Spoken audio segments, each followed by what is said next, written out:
YouTube, I'm back on my YouTube channel, Strong Debate, and back with another video. This will be my NFL video, because it's Thursday. Before I get into my NFL video, I'm still working on the college basketball video. I might be giving that to y'all tomorrow, and I'm probably gonna be moving my college football video to Saturday, because I don't want to do 2 videos in one day, because that's aggravating and it's too much. So hopefully I can get y'all video tomorrow, the college basketball, and y'all will be getting y'all college football video Saturday. Without further ado, I'm going to go ahead and hop into this video.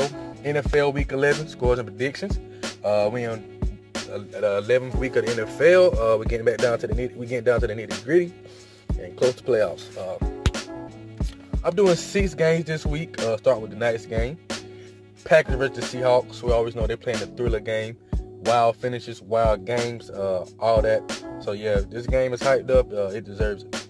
I'm going with the Seahawks in this one, 24-20, because Russell Wilson has been playing at a high level.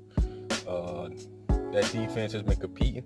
They have been competing. They don't lay down and roll over just because they ain't been the Seahawks team that we known. They've been competing and they've been in every game they played this year. So I'm going with the Seahawks because I don't trust Green Bay defense.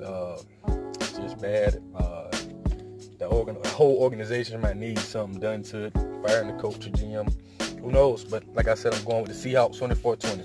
Next game, I'm doing the Vikings versus the Bears. A division foe.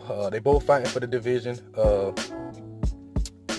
Bears are 6-3. Vikings are 5-1. 5-3-1. I'm going with the Bears because I love the way Matt Nagy has coached his team, especially on offense. What he has done with Mitchell Trubisky, making him look like a great quarterback. They try to compare Mitchell Trubisky to Blake Bortles. No, he's better than Blake Bortles. Don't even put him in that conversation no more. I'm going with the Bears in this one. I like that defense. But in this game, it's going to be who defense plays the best. And I feel like the Bears, they up there and take away, if they're not number 1, they got to be top 5. They take the ball away, which I think is going to help them out and determine this game. I'm going with the Bears 23-17. I'm not sleeping on Kirk Cousins, though, because he's been playing great, and Adam Thielen and them boys, so they can sneak out with this one. I wouldn't be surprised, but I'm going with the Bears. Next game, I'm doing Cowboys versus the Falcons. Both teams is 4-5. Both teams have been inconsistent, and both teams has not been what people thought it was going to be, especially the Falcons. The Falcons took a tough loss last week, and the Cowboys had a great win last week. But in this game, going with the Falcons.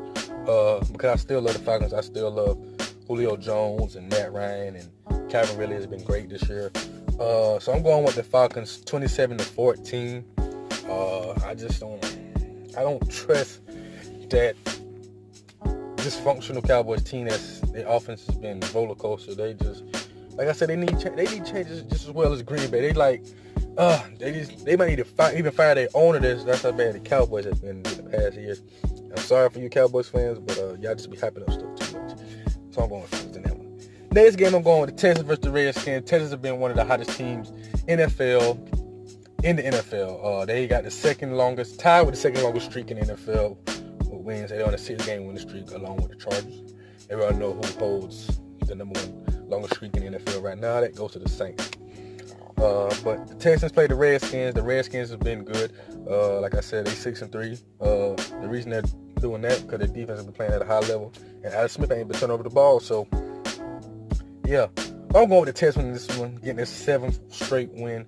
I just got to go with the Texans. I just feel like I just like that team more than I like the Redskins. I don't think the Redskins are the team to stop the Texans right now.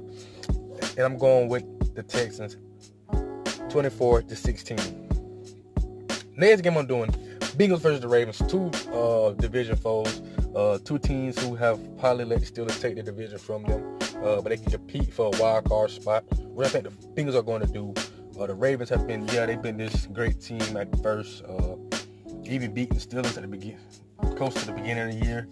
But like I said, not like I said, but the Ravens, they're not scary anymore. They was one of these big bad teams, but not scary anymore.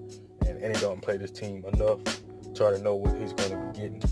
So I'm going with the Bengals 28-21. The next and last game I'm doing, y'all. greatest game we're going to see this year, I think. Other than the Super Bowl or a playoff magical game. But like I said, this is one of the greatest regular season games we might see this year. This game might go down in history. Who knows? The Chiefs versus the Rams, Monday night. Listen, y'all, this is a great game. It's been hyped up, and it had to be two top teams in their conference. The Rams at number 2 because they took that tough loss against the Saints, but the Chiefs are at number 1 in their conference, AFC. But like I said, these two teams can beat in the Super Bowl. This would be a great Super Bowl matchup. This would get hella ratings, I think, because these two teams are on the rise and they got young talent. That's just great. These matchups are crazy. You got Jared Goff, Patrick Mahomes. You got Brandon Cooks, Tyreek Hill.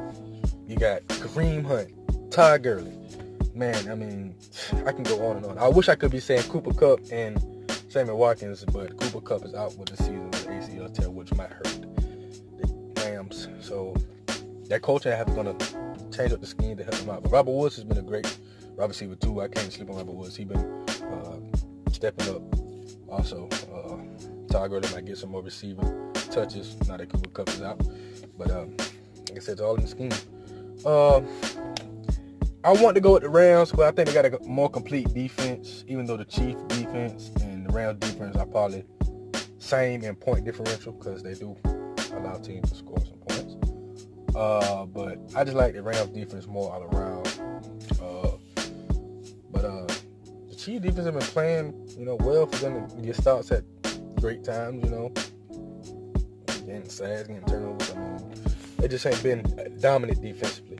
The Rams ain't been that dominant defensively. They might get stops here and there, like they did last week against the Seahawks. That might change things, that script sack, but it really didn't change things because the Seahawks still had a chance to win it, but that defense still played. They did what they did at the final drive. But